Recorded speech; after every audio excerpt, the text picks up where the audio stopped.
ETF index mutual funds నేర్చుకుని stock మార్కెట్లో రాణించాలనుకుంటున్నారా? వెంటనే ఈ నెంబర్కి కాల్ చేయండి. నమస్తే రమగారు. నమస్తే జయ. రమగారు, సూసైడ్స్ చేసుకోవటం ఎంత ఎక్కువగా ప్రతి ఇంకా భయం వేస్తుంది. గంటకి ఆ న్యూసే చూసేస్తామా ఏంటి, ఎటు వెళ్ళిపోతున్నాము ఏంటి అనేసి. పెద్ద మంచి ప్రొఫెషన్స్లో ఉన్న వాళ్ళు, బాగా చదువుకొని సమాజాన్ని చూస్తున్న వాళ్ళు, చిన్న వయసు వాళ్ళు ఎలా తను చాలిస్తున్నారో అర్థం కావట్లేదు రమ్మగారు. ఎంత బాధ అనిపిస్తోందంటే, భర్త ఏదో ఎఫ్ఐఆర్ పెట్టుకున్నాడని దానికి చనిపోతాం ఏంటి సొల్యూషను ఏమిటి? ఇప్పుడు వాడు అలా అనకూడదు కానీ జయ.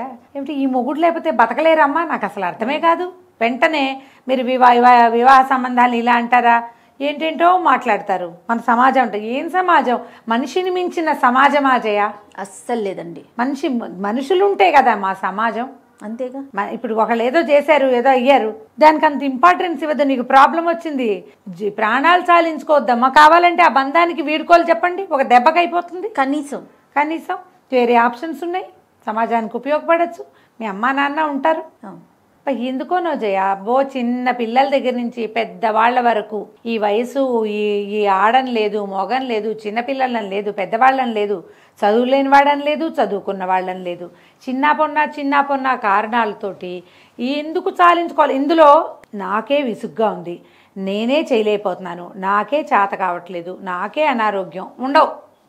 వాళ్ళేదో అన్నారు, వాళ్ళేదో ఎవరో ఏదో అన్నారని, చేశారని, చెయ్యలేదని, తమతో కలిసి రావట్లేదని నీకు నువ్వు ఇంపార్టెంట్ ఎప్పుడు అవుతావు అసలు? అంతే కదా. జనరల్గా మనం అన్నిట్లలో సెల్ఫిష్గానే ఉంటాం జయ. ఏమిటో ఇలాంటి ఒక నిక్ ఆఫ్ ద మూమెంట్లోకి, ఆ ప్రత్యేక సందర్భాల్లో నీకయ్యి నువ్వు నిలబడవలసిన సమయంలో ఎవరి కోసమో తను చాలిస్తామంటారు. వాళ్ళకంత వర్త్ ఉందా, అంత విలువేం ఉందా వీళ్ళకి? ఎవరికైనా ఏముంటుందమ్మా? 2 రోజులు ఆగితే అంతా మామూలు అయిపోతుంది. నాకు చాలా బాధగా ఉంటుంది. అసలు వచ్చేటప్పుడే ఆ టీవీలో న్యూస్ చూసి వచ్చాను నేను ఈరోజు. ఇప్పుడు అమ్మాయి ఎవరో డాక్టర్ట, అతను హస్బెండ్ డాక్టరే, ఇద్దరు ఏదో ఆసుపత్రిలో పనిచేస్తున్నారు. అతనికి ఎవరితోనో స్నేహంట అబ్బాయికి. ఆ ఎవరో అమ్మాయితో స్నేహం ఉండటం వల్లే, అమ్మాయి వల్లే, మా అల్లుడి వల్లే మా అమ్మాయి సూసైడ్ చేసుకుంది. వాడికి శిక్ష పడాలంటారు వాళ్ళ అమ్మా నాన్న. వినొచ్చా నేను? డాక్టర్ అంటే ఎంత శ్రమ చేయ, ఎన్ని గంటలు, రోజుకి ఎన్ని గంటలు నుంచుంటే ఒక స్టూడెంట్ డాక్టర్ అవుతుందో తెలుసా? మరి ఆ పాథాలజీ క్లాసులు, ఆ తర్వాత మా ఎనాటమీ క్లాసులు. ఎనాటమీ అంటే శవాన్ని పెట్టుకుని గంటల తరబడి నిలబడతారమ్మా పిల్లలు. పాపం ఎన్ని గంటలు నుంచోవాలో, రోజుకి ఇన్ని గంటల నుంచుని, ఇన్ని రకాలు చదివి, ఇన్ని పుస్తకాలు చదివి, ఎన్నో ఇవి చేసుకుని, అసలు వీళ్ళు డాక్టర్లు అవ్వడానికి బేసిక్ థింగ్ ఉంది చూడు, నీట్. అదొక చావు దగ్గరకు వచ్చే పని. అది చేసి డబ్బులు ఉండకో ఈ ఉద్యోగం చదువుకుని పీజీలు చేసి, పీజీ ఎంట్రన్స్ అసలు మామూలు కష్టం కాదు అది. పగవాళ్ళకు కూడా వదిలేను అయినా ఈ చదువు అనిపిస్తుంది. వాళ్ళు చదివే చదువు చూస్తే ఇంత కష్టపడి ఏమిటో చదువుకుని 100 మందికి ఉపయోగపడతాం మనం బతికుంటే అన్న ఆలోచన లేకుండా అబ్బాయి ఏదో చేసాడు, పోలీస్ రిపోర్ట్ ఇరికిచ్చు, డివోర్స్కి వెళ్ళు, పరువు తీసి రోడ్డు మీద పెట్టు, ఎన్ని రకాలుగా ఎన్ని చేయొచ్చు. ఇప్పుడు నేను సలహా చెప్పట్లేదమ్మా, ఆ మిగిలిన వాళ్ళకి సలహా చెప్తున్నాను అనుకోకండి. ఒక అతను తప్పు చేస్తే నైతికంగా ఒకడు పతనమైతే వాడిని రోడ్డు మీద పెడతావా? ఆ పతనం అయిపోయిన వాడి కోసం నువ్వు ఎక్కడో గంగలో దుక్కితే అమ్మా నాన్న అన్యాయం అయిపోరమ్మా. మరి ఇంత చదువు వృధానా? నేషనల్ వేస్ట్ కాదు ఇది, భారతదేశానికి నష్టం అమ్మా ఇది. ఒక డాక్టర్ పోవటం అంటే వాళ్ళ చదువుకి ఎంత ఖర్చు అయింది, ఎంత సమయం, ఎంత వయసు, దాని మీద పాపం ఎన్ని సరదాలు మానుకుంటారోనమ్మా ఈ చదువు కోసం. అన్నీ మానుకుంటే చచ్చేలా చదివి ఎన్ని త్యాగాలు చేస్తారు, ఎంత కష్టపడతారో. అసలు ఆ డెలివరీల గైనకాలజిస్టులు వాళ్ళు వాళ్ళకి నిద్ర ఉండదు, భద్ర ఉండదమ్మా, రాత్రి పగలు ఉండదు. ఎంత కష్టపడతారు. ఎవరి కోసమో వదిలేయటం ఏమిటి? వాడిని వదిలేయచ్చుగా అసలు. అంతే కదా. అతను ఎందుకు వదిలేయకూడదు? ఈ అమ్మాయి పర్టికులర్ కేసు అని మాట్లాడటలా. ఒకటితోటి ఏదైనా మనకి సమస్య ఉంటే నయానో భయానో చెప్పు, పెద్దవాళ్ళని కూర్చోబెట్టండి, అవలేదు, అడ్వకేట్ని కూర్చోబెట్టండి, అవలేదు, అని వదిలేయండి. వాళ్ళని వదిలేస్తే సరిపోతుందిగా. ఈ జీవితాలు వదిలేసుకోవటం ఏమిటమ్మా? ఎందుకు ఇంత చాలించాలి? ఈ చదువుకున్న ఆడపిల్లలు కూడా ఇలాంటి మూర్ఖతకి ఎందుకు? ఒక కష్టంగా ఉంటుంది జయానే, కాదని అన్ను, భలే నొప్పిగా ఉంటుంది. మనతో పాటు ఉన్నవాడు ఇంకెవరి అట్రాక్షన్లోనో పడ్డాడని, వాళ్ళ ఆకర్షణకి లోనై నన్ను నిర్లక్ష్యం చేశాడంటే మనసు చాలా దెబ్బతింటుంది. అభిజాత్యం దెబ్బతినేస్తుంది, మన అహం మీద దెబ్బ. దీన్ని తట్టుకోవటం కష్టమే. కానీ దానికోసం ప్రాణాలు అయితే వదిలేయక్కర్లేదు. ఇంత పనులకి దిక్కండమ్మా బంగారు తల్లులు. ఏదైనా సమస్య వస్తే, ఇంతకంటే పెద్ద పెద్ద సమస్యలు ఉన్న వాళ్ళు బోళ్ళంతమంది బతికి జీవించి చూపిస్తున్నారు. ఏం కర్మమ్మా, ఇంత చదువుకొని చదువు లేదు, సంధి లేదు, డబ్బులు లేవంటే పోనీ ఏదో చేసాం. అన్నీ ఉన్నాయే, మరి అన్నీ ఉంటున్నాయి. ఈ చదువుకునే చిన్న చిన్న ఆడపిల్లలు, school going girls, school going పిల్ల అంటే ఎంత పిల్లమ్మా, సరిగ్గా దానికి ఆవకాయ అన్నం కలుపుకు తింటాను రాదు చిన్నపిల్ల. ఈ ఇంటర్మీడియట్లో ఫెయిల్ అయిపోవటము, లేకపోతే ఏదో సెట్ రాలేదు, నీట్ రాలేదు, ఎంసెట్ రాలేదు, ఇంకోటి ఏమిటో రాలేదు. ఈ ఏడాదికి రాకపోతే వచ్చే ఏడాదికి రాదు, వస్తుంది కదా. వస్తువులు, తమ అనుకున్న వస్తువు, ఫోన్లు లేవని కూడా పిల్లలు సూసైడ్ చేసుకుంటున్నారమ్మా. అవును రమ్మగారు. అడిగిన ఫోన్ కొనలేదని, రిమోట్ కోసం సూసైడ్ చేసుకున్న పిల్లని కూడా చూసాం. వాటి కోసం కొట్లాడుకోవటం, ఎక్కడా కాంప్రమైజ్ కామనుకోవటం. ఎక్కడ కాంప్రమైజ్ అవుతారు? జీవితాలు సాధించే దగ్గర కాంప్రమైజ్ అయిపోతున్నారు. నేను అనుకుంటా జయ, ప్రతి స్కూల్లో ప్రతి సంవత్సరం ఒక 5వ క్లాస్ 7వ క్లాస్ నుంచి మొదలుపెట్టి ప్రతి స్కూల్లోనూ, ప్రతి క్లాస్కి, ప్రతి కాలేజ్లోనూ, ప్రతి ప్రొఫెషనల్ కాలేజీలోనూ పిల్లలకి ఈ జీవితాలు సాధించకూడదు అని పాఠాలు చెప్పేది ఒక్క క్లాస్ అయినా ఉండాలి నెలలో. జీవితం యొక్క విలువ, అదే జీవితపు విలువని తెలియజేసేలాగా నీకు నువ్వు ప్రాముఖ్యత ఇచ్చుకో.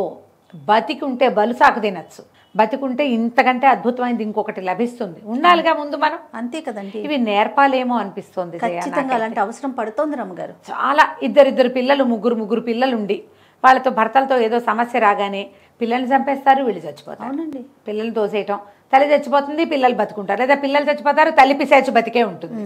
రాక్షస పుటక, ఏం పుటకో దాని పుటక, బతుకుంటారు. ఎంత హింస, ఎంత నరకమమ్మా. జీవితాంతం నరకమే కదా. మళ్ళీ ట్రై చేసి వెళ్ళిపోతావా పోని? అవును రమ్మగారు. ఏం చేస్తారు? ఎందుకు ఇంత పనులు చేస్తారు? బతికి చూపిద్దామని ఎందుకు అనుకోవట్లేదమ్మా?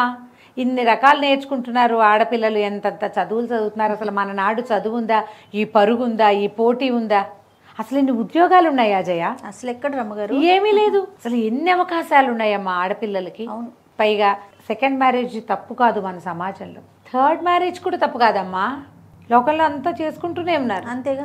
ఇది కాకపోతే ఇంకొకటి, నువ్వంటూ ఉంటే ఏదో ఇంకొకటి, నువ్వే లేకపోతే ఇంకా ఒకటి లేదు, రెండు లేదు. అంతేగా. ఆ పేరెంట్స్, ఆ కజిన్స్, మీతో ఉన్న సమాజం అంతా కుదేలైపోతుంది కదా. మరి ఎందుకు ఈ ధ్యాస ఉండటం లేదు?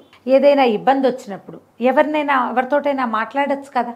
మీ ఇంట్లో వాళ్ళతో మాట్లాడుకోలేరు, చిన్నతనం. థర్డ్ పార్టీని చూడండి, ఎన్ని అవకాశాలు వచ్చాయి.